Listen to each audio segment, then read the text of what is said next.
ये है राजस्थान के थार डेजर्ट के बीच बसा हुआ एक बेहद खूबसूरत और इतिहास से भरा शहर जैसलमेर। इस शहर को मेहराबल जयसिंह ने 1556 ईस्वी में बसाया था और इसी वजह से जैसलमेर को आज पूरी दुनिया the golden city of India के नाम से जानती है। जब सुबह और शाम की धूप यहाँ के पीले पत्थरों पर पड़ती है तो पूरा शहर सोने की तरह चमक उठता है।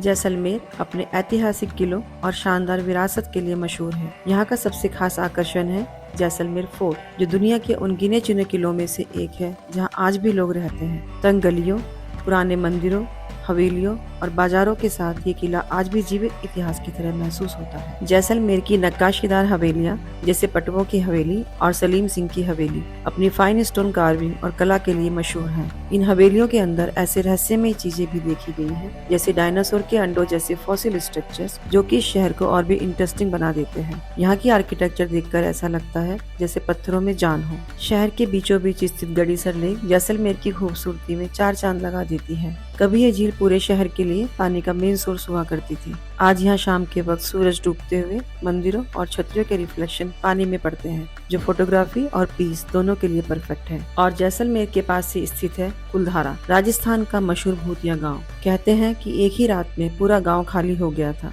आज भी लोग मानते हैं कि शाम 5 बजे के बाद यहाँ आना ठीक नहीं। कुलधारा की खामोशी और कहानियाँ इस जगह को और भी रहस्यमयी बना देती हैं। जैसलमेर सच में एक गोल्डन सिटी है, क्योंकि यहाँ आपको सिर्फ बिल्डिंग्स ही नहीं बल्कि सोने से बनी पेंटिंग्स, ट्रेडिशनल कला और हैंडीक्राफ्ट्स भी देखने को मिलती हैं। यहाँ के लोकल बाजार कल्चर और रंगों से भरे हुए हैं। जैसलमेर के सैंड ड्यून्स भी अपने आप में एक अलग ही दुनिया है। यहाँ की desert safari, camel ride, quad biking और जीप सफारी जैसे एडवेंचर एक्टिविटीज का एक्सपीरियंस काफी थ्रिलिंग होता है। शाम के वक्त जब रेत के टीलों पर सूरज डूबता है तो पूरा डेजर्ट एक सिनेमैटिक सीन में बदल जाता है। आप यहाँ डेजर्ट कैंपिंग में रुककर राजस्थानी लोक संगीत, कलबेलिया डांस और ट्रेडिशनल खाने का असली मजा ले सकते हैं। यहाँ पर जैसलमेर की कला, संस्कृति और लोक जीवन को आप बिल्कुल करीब से महसूस कर पाते हैं। और बात अगर खाने की हो तो दाल बाटी चूरमा का स्वाद, उसका तो क्या ही कहना। साथ ही केर सांगरी और गट्टे की सब्जी जैसे ट्रेडिशनल राजस्थानी डिशेज भी यहाँ के एक्सपीरियंस कंप्लीट कर देती हैं। इस टूर के दौरान आपको इंडिया आर्मी के ओरिजिनल टैंक्स और फाइटर जेट्स देखने का मौका भी मिलता है, जो देशभक्ति का अलग ही एहसास दिलाता है। साथ ही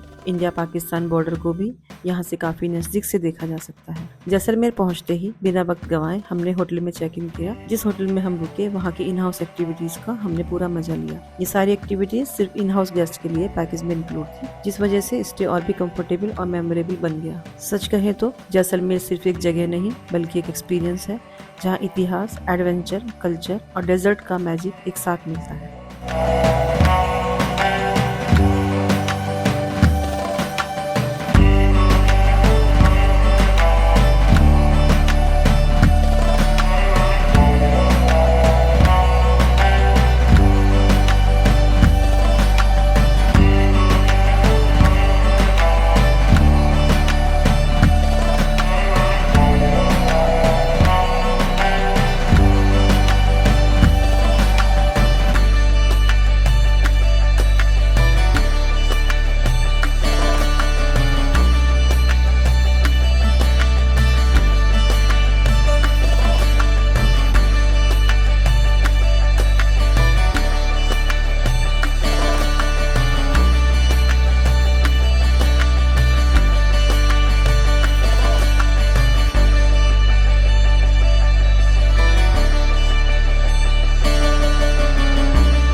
आप देख सकते हैं यहाँ में फोर्ट दिखाई दे रहा है।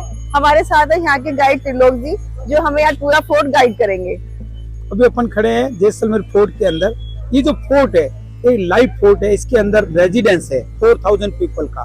बहुत सारे लोग राजाओं के समय से लोग रहते आ रहे हैं। राजा ने अपने मंत्री सैनिक गुप्तचर को दिए हैं। ये जो किला है इसका जो पहला नाम है जैसलगढ़, 1156 मेड बाय महाराजा जैसल। राजा जैसल के द्वारा बनाया गया है जैसलगढ़। मेरू हिल है जिसके ऊपर किला बना हुआ है। एक छोटी सी पहाड़ी इस इलाके का, उसको बोलते थे मेरू। राजा का नाम जैसल, गांव का नाम हो गया जैसलमेर और किले को बोलते हैं जैसलगढ़। ये जो स्टोन है इसका जो कलर है वो येलो है। येलो होने से इसका जो नाम है आज इतिहास के अंदर दर्ज हो गया है। एक सत्यजित रे ने इसको नाम दिया है। एक बंगाली पिक्चर बनी थी सत्यजित रे का, उसका नाम था सोनार किला, सोने का किला। तो आज इसको हम बोलते हैं गोल्डन फोर्ट या सोनार किला। तो इस गेट को बोलते हैं अक्खे प्रोल। राजा अक्खे सिंह ने 1722 में बनाया। इस किले का पूरा जो राउंड है वो 5 किलोमीटर में फैला हुआ है। 5 किलोमीटर की बाउंड्री है और वो चारों तरफ जो घेरे दिख रहे हैं, ये छोटे छोटे घेरे, ऐसे 99 इस किले के राउंड से बुर्ज बोलते हैं हमारी भाषा में। हाँ, ये घेरे, ये जो छोटे छोटे घेरे जो राउंड है, इसके कारण इसका जो लुकिंग है राजस्थानी फेमस डांस घूमर, घूमर जैसा दिखता है। तो इसका चौथा नाम है, इस स्टाइल के कारण इसका नाम है घाघरिया फोर्ट, घाघरे जैसा स्टाइल। ये राउंड्स, ये जो लहंगे में जो डांस के समय आते हैं उस तरह से ये पूरा फैला हुआ है। तो इस किले की 5 किलो की बाउंड्री है। पीछे बैक साइड में किंग पैलेस, वो झंडा दिख रहा है ऊपर, इस किले का राजा का झंडा है। तो इस किले के अंदर लोग रहते हैं, 600 मकान की बस्ती है। ब्राह्मण और राजपूत जाति के ज्यादा लोग रहते हैं। अंदर रहने वाले लोग राजा के मंत्री सैनिक गुप्तचर है। तो किले में 600 घर है, जिसमें 50 घर में होटल लगे हुए हैं। 5-5, 7-7 रूम के होटल्स भी होते हैं। इस गली में होटल ज्यादा है।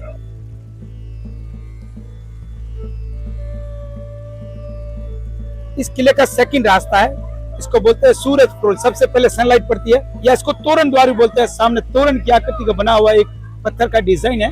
तो राजाओं के बच्चों की, बेटियों की जो बारातें आती थी, इसका तोरण यही मारते थे।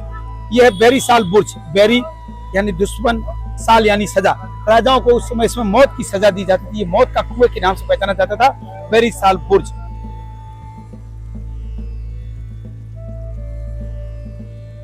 हर गेट के अंदर ऐसी चौकियां बनी होती थी सुरक्षा गार्ड के लिए, सैनिकों के बैठने की चौकियां होती थी। तो ये जो किला है इसका जो पूरा मेकिंग है interlock, without water cement line के, और वो पत्थर गोलाकार बेलाकार पत्थर है, दुश्मन के ऊपर गिराने के लिए रखे जाते थे।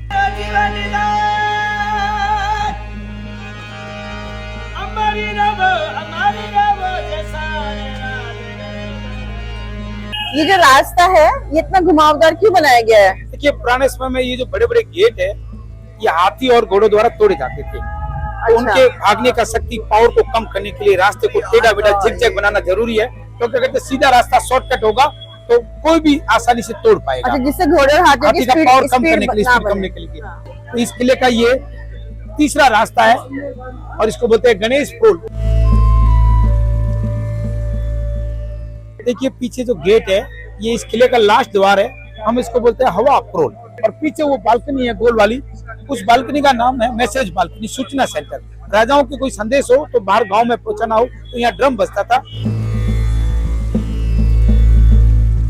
देखिए पीछे जो एक बहुत बड़ा बिग बिल्डिंग है, इसका नाम है गज विलास। 14वीं सेंचुरी में राजा गज सिंह ने बनाया। इसमें जो है राजा मंत्री सैनिक गुप्तचर की रूम से, तो राजाओं के पार्ट खुले होते थे और रानी के पार्ट में छोटी छोटी खिड़कियां होती थी, क्योंकि क्लोज घूंघट पर्दा, तो पर्दे के कारण रानियों को बाहर से खड़े कोई लोग देखे नहीं, रानियां उन जाली से अपना पूरा बाहर का सीन देखते रहे। तो ये जो बिल्डिंग है बच्चों का महल, बच्चों को इसमें 10 साल के बाद में उनका एजुकेशन, जैसे बच्चों को तलवार चलाना, बंदों को बंदूक चलाना, बच्चों का स्कूल हुआ करता था। ये जो व्हाइट स्टोन का चेयर रखा हुआ है, ये फेस्टिवल टाइम राजा लोग बैठते थे। राजस्थान में 2 फेस्टिवल होते हैं, दशहरा, गणगौर। तो व्हाइट वाली कुर्सी पे राजा बैठते हैं। आगे जो स्टेप्स है जहाँ पब्लिक बैठी हुई है, राजा के मंत्री और मेहमानों को बैठने की जगह बनाई जाती थी। पुराने समय में राजाओं के समय में राजाओं के स्टाफ रहते थे, कोई मंत्री था, कोई सैनिक था, कोई गुप्तचर था। ये उन लोगों के मकान हैं। मकानों के अंदर कुछ लोगों ने अपने घरों में ऐसे होटल बना रखे हैं। अभी ये होटल में चल रहा है होटल पैराडाइज। ऐसे अच्छे अच्छे होटल भी है यहाँ, 50 घरों में होटल चल रहे हैं।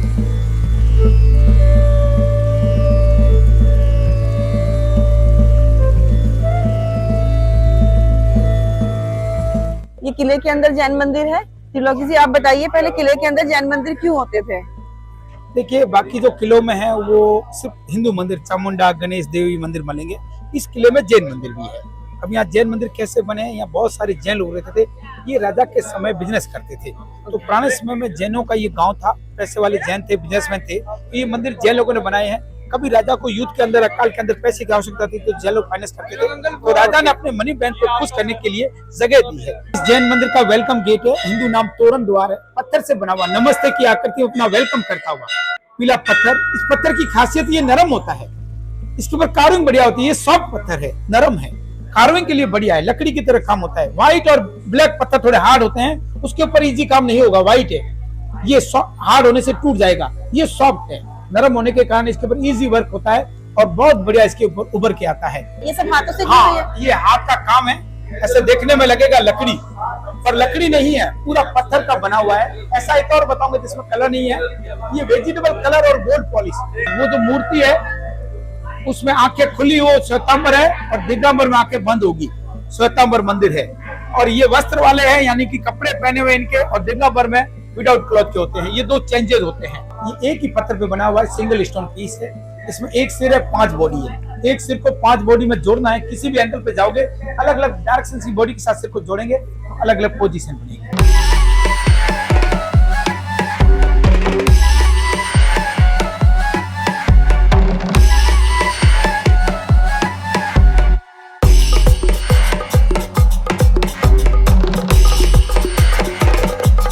पुराने समय में जब राजा लोग युद्ध करने जाते थे तो हमारे राजा हार गए, वीर गति को प्राप्त हुए, तो पीछे एक सैनिक होता था। उसका यही काम था रानी तक मैसेज पहुंचाना युद्ध के माहौल का। तो अगर जो राजा हार गए, बंदी बना लिए गए, तो रानी आए आग में कूदती थी, उसको बोलते थे जौहर। जो रानी आग में कूदने से पहले अपने हाथ के ऊपर मेहंदी या कलर लगा के अंकित करके जाती थी। अच्छा, ये छोटे छोटे रानियों के राइट हैंड है, तो इनका एक होता है जौहर, आग में कूदने से पहले अपने हाथ के ऊपर मेहंदी लगा के अंकित करना। एक दूसरा होता है सती। सती का मतलब है राजा का नेचुरल डेथ हो गया, राजा नॉर्मल तरह से मर गया, तो उसकी 5 रानी 3 रानी को जलना। और जौहर के अंदर राजा, रानी, उनकी फैमिली और जो युद्ध करने गए हैं सैनिक, उनकी सब पत्नियों को जौहर करना पड़ता था। तो राजस्थान का सबसे बड़ा जौहर है पद्मावती वाला, जहाँ 16,000 रानियों ने एक साथ जौहर किया था। किंग पैलेस का फर्स्ट पॉइंट है, इसको वापस रेनोवेट किया गया है। इसमें सीमेंट भी लगी हुई है और नए पत्थर भी है। पहले जो होती थी बिल्डिंग है वो इंटरलॉक होती थी, बिना चूना सीमेंट पानी के। इसमें अभी आएंगे, पुराने भवन आएंगे तो बिना चूना सीमेंट पानी के होंगे। हमारे राजा का नेपाल से भी लिंक था, तो नेपाली हथियार भी रखे हुए हैं, खुखरी है, खंजर है पुराना। ये उस समय की तलवार है, तो गोल राउंड वाली है। देश में जब मुगल आए तो राउंड हो गई, और जब हिंदू राज था तो सीधी होती थी। 2 टाइप की तलवारें रखी है यहाँ पे। ये लकड़ी की छत है, हर महल के अंदर लकड़ी की छत लगी है, क्योंकि राजस्थान का जैसलमेर का जो पत्थर है ये कच्चा है, पीला पत्थर कच्चा होता है, ज्यादा वेट वजन नहीं सह पाएगा, टूट जाएगा। भाले और छोटे मोटे जो हथियार होते थे उनके पॉइंट है, डंडे हटा दिए गए हैं लकड़ी के। राजा और मंत्री के रूम को बोलते थे दीवान खाना। इसके अंदर राजा और मंत्री का कॉन्फ्रेंस होता था, इसको हम बोलते थे दीवाने खास। पीछे राजा का रूम है, उसमें आगे का फ्रंट साइड में ऐसे वर्क होता था, स्टोन कार्विंग वाली एक पुरानी बालकनी, हमारी भाषा में बोलते हैं जरोखा या गोखड़ा। ये पत्थर का पूरा वर्क है, मिट्टी जमने से ब्लैक हो गया है। ये वो बालकनी जो आपने में नीचे से दिखाई नीचे से अपन ने दिखाई थी आपको। राजा का कोई भी संदेश है बाहर गांव में सुनाया जाता था। इस पूरे हॉल का नाम है त्रिपोलिया रूम। अब ये पूरा यहाँ से नीचे है हवा प्रोल, विंड गेट। ये शहर का पूरा शहर दिख रहा है। जैसलमेर के जो राजा है वो पहले एक गांव था जिसका नाम था लोधरवा, वहां से आए थे। इन्होंने इस शहर को बसाया, इनके नाम से पूरा गांव है जैसलमेर। हम जहाँ पे खड़े हैं ये राजा का मनोरंजन कक्ष हुआ करता था। और त्रिलोकी जी हमें बताएंगे कि यहाँ पे कैसे राजा लोग अपना मनोरंजन क्या करते थे। देखिए, ये जो बड़ा रंगमंच या इसको अपन डांसिंग रूम कह सकते हैं, इसके अंदर राजा की सीटिंग यहाँ रहती थी, राजा अंदर बैठते थे। अभी कांच है म्यूजियम के हिसाब से, पहले ओपन होते थे। इस साइड में राजाओं के मेहमान, एक साइड में मेहमान बैठते थे, एक गली के अंदर मंत्री बैठते थे। 15-20 मंत्री, 15-20 मेहमान, और सामने होती थी म्यूजिक वाली, जो म्यूजिक बजाने वाले हैं उसका वो है बालकनी। ये जो स्थान है जहाँ भी पब्लिक इस किले महल को देख रही है, यहाँ पे नाच नृत्य होती थी, डांसरें यहाँ पे नाच गाना होता था। तो डांस अकेले बैठ के देखेंगे मनोरंजन नहीं होगा, अच्छा नहीं आएगा मजा। तो अपने राजा अपने साथ अपने मेहमान और अपने मंत्री और खास लोगों को लाते थे। ये एक राजा के द्वारा बनाया गया है। उस राजा का नाम था अक्खे सिंह, अक्खे विलास। राजा अक्खे सिंह के नाम से, विलास का मतलब होता है जगह या रेजिडेंस। ये यहाँ पे उस टाइम की मनी लगी हुई है, जैसे उस टाइम पे यहाँ पे नोट चलते हाँ, थे। नोट और टिकट है। जैसे पहला जो है ये टिकट से है, राजा का फोटो लगा होता था, उनका सिंबल लगा होता था। ये उस समय की टिकट है। ये 2 करेंसी है नोट, 8 आना और 4 रुपए। ये जो स्पेशल रूम है राजा का, अतिथि रूम, गेस्ट रूम है, तो मेहमानों को लाते थे। जैसे अपन आज घर में अच्छी पेंटिंग रखते हैं, तो राजा लोग अपने एक स्पेशल रूम के अंदर पेंटिंग बनवाते थे। इसके अंदर जो कलर है वो वेजिटेबल कलर, गोल्ड पॉलिश और सब्जी फूल पत्तों को कुटिए बनाए गए कलर है। ये उस समय के राजा की एक ड्रेस रखी है। राजा सबसे बड़े राजा थे, नाम था शालिवाहन सिंह। उनकी 16 रानियां थी, नाम था शालिवाहन सिंह। नीचे उनका पलंग है, पलंग छोटा दिखाया जा रहा है। राजा को मारने के लिए नीचे छुपकर कोई बैठे नहीं, लंबाई कम होती है, राजा के पैर नीचे लटके रहे तो राजा लोग लड़ने का खुलने का काम कर सके। इस तरह से ये राजा का दिन के समय रेस्ट करने का रूम, इसको बोलते हैं रेस्ट रूम या सर्वोत्तम विलास। यहाँ से पूरा शहर का व्यू दिख रहा है। ये किले की 4 दीवारी है, इसके अंदर परकोटा 5 किलोमीटर का है, लोग रहते हैं। ये घर है, होटल, दुकान, मार्केट। अभी अपन घूम रहे हैं इसके अंदर। देखिए आप, अभी मैंने आपको बताया था लोग रहते हैं। ये घर है लोगों के। बैक साइड में देखिए आप, एक कांच जैसी परछाई दिख रही है, वो है यहाँ का लेक, झील। ये मैन मेड है, जिस राजा ने बनाया उसके नाम से इसको बोलते हैं गड़ी सागर लेक। ये क्या बना हुआ है यहाँ पे? ये देखिए, पुराने समय में ऐसी 2 घड़ियां होती थी। उस घड़ी से तो समय देखा जाता था। बीच में अपन डंडा लगा देंगे, बोतल खड़ी कर देंगे, जो छाया पड़ेगी फिक्स 1 बजे वहां पे आएगी छाया। ये उस समय का सूर्य घड़ी, सन डायल है। सन डायल, हवा छाया से हवा टाइम देखने वाली। ये उस समय का विंड डायल, हवा से मौसम देखने वाली घड़ी। मौसम कैसा रहेगा, बारिश होगी या नहीं होगी, ये उस समय की 2 घड़ियां हैं, सन डायल, विंड डायल।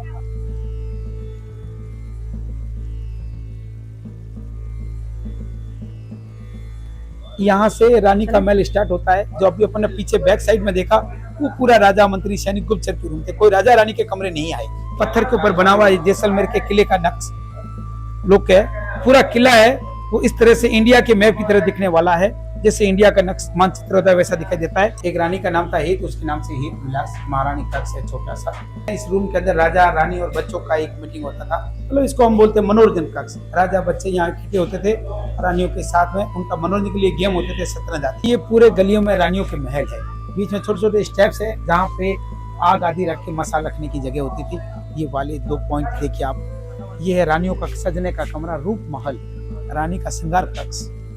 ये अभी बंद है? हाँ, बंद है, अभी इसका यूज नहीं है, सामान नहीं, इसलिए बंद पड़े। ये सब लेफ्ट और राइट में कुछ रानियों के शयन कक्ष होते थे और कुछ के अंदर उनका कोई मनोरंजन का पार्ट, कोई रानियों का, जैसे रूठी रानी का कमरा है। राजाओं के समय राजाओं को रानी से लड़ाई हो जावे तो रानी इसके अंदर जाके बैठ जाती थी। ये रूठी रानी का कमरा हुआ करता था, इसको कोप भवन बोलते थे। तो आजकल कोप भवन नहीं बनाए जाते हैं, पहले ऐसे रानियों के लिए स्पेशल कमरे होते थे, कोप भवन। लेफ्ट और राइट में रानियों के कमरे हैं, जैसे छोटे छोटे गेट हैं, पीछे बड़े बड़े हॉल है। अब किसी राजा की 5 रानी, किसी की 10 रानी, सबको एक एक कमरा मिलता था। ये उस रानियों के कमरे हैं जिन राजाओं की 5-10 रानियां होती थी और उनके चाचा, भतीजा, काका सबके कमरे होते थे। तो पीछे रानियों के कमरे हैं। ये शहर का ऊंचाई वाला पॉइंट है। यहाँ पे एक बड़ी कैनन रखी है। ये जो कैनन है इसमें 5 धातु का है, 5 मेटल, सोना, चांदी, पीतल, तांबा और कांसा। यहाँ से पूरा दुश्मन दूर होते थे, ऐसी तोपें चलती थी। तो ये किले के चारों तरफ ऐसे टोटल 11 तोपें रखी हुई है। ये सबसे बड़ा और सबसे इम्पोर्टेंट कैनन। जैसलमेर ऐसी 3 हवेलियां हैं फेमस, पटवा, नथमल और सालम सिंह की। पटवा तो एक बहुत बड़े व्यापारी का घर है, जैन भाई का। ये है एक मंत्री का, ये राजा के एडवाइजर होते थे, सलाहकार होते थे, उसके नाम से इसका नाम है नथमल जी का हवेली। ये उस समय एक राजा के एडवाइजर, मंत्री का घर है, मंत्री का नाम था नथमल जी, उसके नाम से इसको बोलते हैं नथमल हवेली। अब इस हवेली को बनाने वाले 2 कारीगर थे, आर्टिस्ट। उनमें ऐसा कंपटीशन हो गया था कि अपन जो भी काम करेंगे एक दूसरे का अलग अलग करेंगे, एक दूसरे का कॉपी नहीं करेंगे। सबसे पहले ये जो छतरी है, एक छोटी एक बड़ी है, एक में वर्क ज्यादा है खोतने का, एक में कम है, एक का गुम्बद थोड़ा ऊंचा है, एक का गुम्बद नीचा है। इस तरह से ऊपर जो नींबू मिर्ची लटक रहा है, इस साइड में गोल कांच वाली खिड़की है, इधर सिंगल कांच वाली खिड़की है, उधर गोलाई नहीं दी गई है। वो कबूतर बैठा हुआ कोने में, कबूतर वाली जगह के नीचे बने हुए हाथी और शेर। इस जगह पर एक आदमी खड़ा है, मैन। इस तरह से ये जो कबूतर बैठा है, इसके बाजू में जो 2 खिड़की है गोल वाली, ट्रायंगल जैसी, उसके ऊपर जस्ट एक आदमी और पिकॉक खड़ा है। और उस गोल वाली के ऊपर देखिए आदमी नहीं है और पिकॉक की डिजाइन अलग है। अभी अंदर खड़े हैं हवेली के, इनका रेजिडेंस है। अंदर जाने का तो परमिशन यहाँ चौक तक की है, अंदर रूम्स है, इनके खुद के पर्सनल प्राइवेट बिल्डिंग है। तो ये हवेली के अंदर जो रूम्स है इसमें 25 कमरे हैं छोटे बड़े मिलाकर। जैसा कि आप देख सकते हैं हम लोग जा रहे हैं शहर की पुरानी गलियों में से निकलते हुए पतवा हवेली की तरफ। ये आप मेरे पीछे देख सकते हैं, पीछे पतवों की हवेली है। त्रिलोकी जी, अब आप इसके बारे में कुछ बताइए। देखिए, ये हमारे शहर का सबसे बेस्ट और सबसे सुंदर सबसे बड़ा हवेली है, इसको बोलते तो पटवा है। अभी इसकी जो बैक साइड और दूसरी साइड सिंपल है, इसका फ्रंट साइड ही बेस्ट है।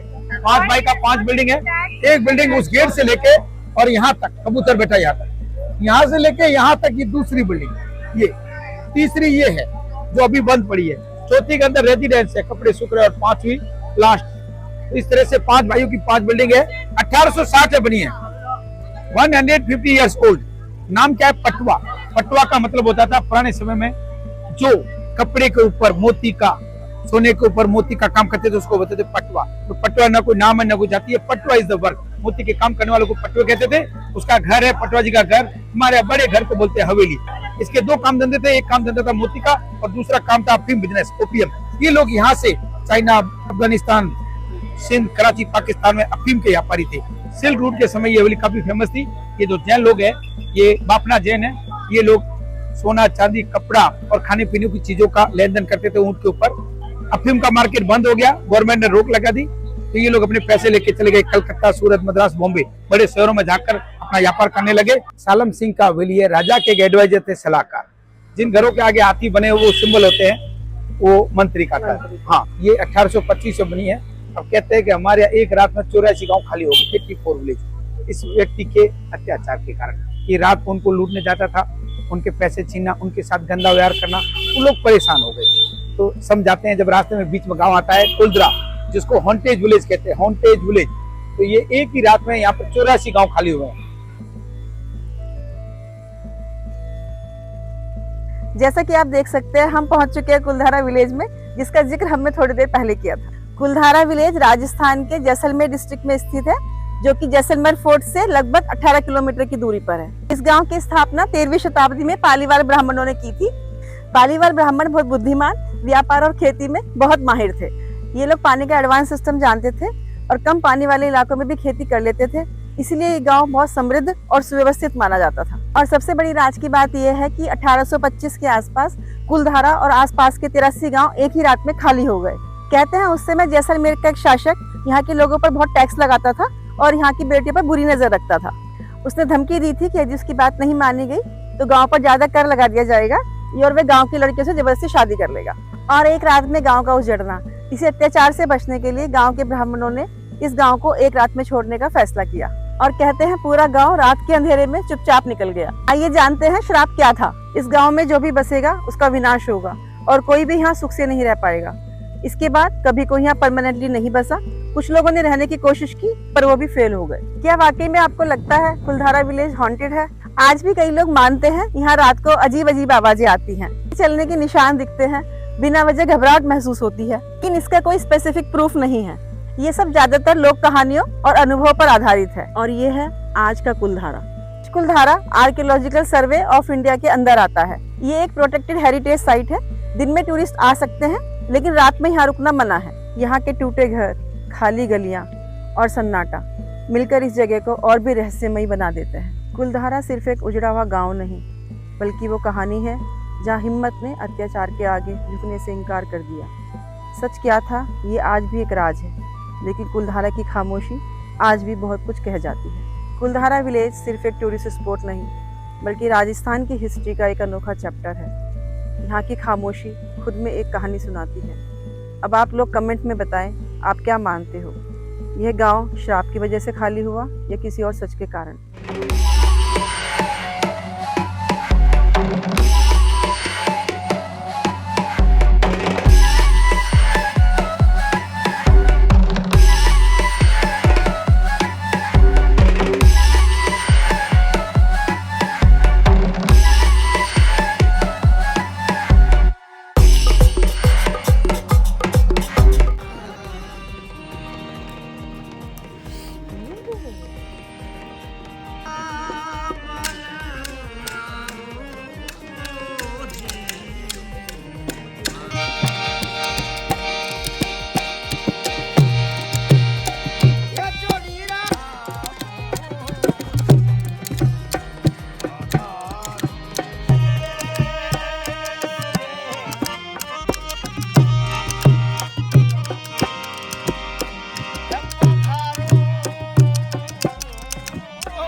ताली बजानी, जैसे मैं खड़ताल बजाऊंगा वैसे आपको ताली बजानी साथ में। मैं पहले बजाऊंगा 1 2, उसके बाद बजाना आपको 1 2।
अगर आपको ये व्लॉग पसंद आया हो, लाइक करें, शेयर करें और चैनल को सब्सक्राइब करना ना भूलें।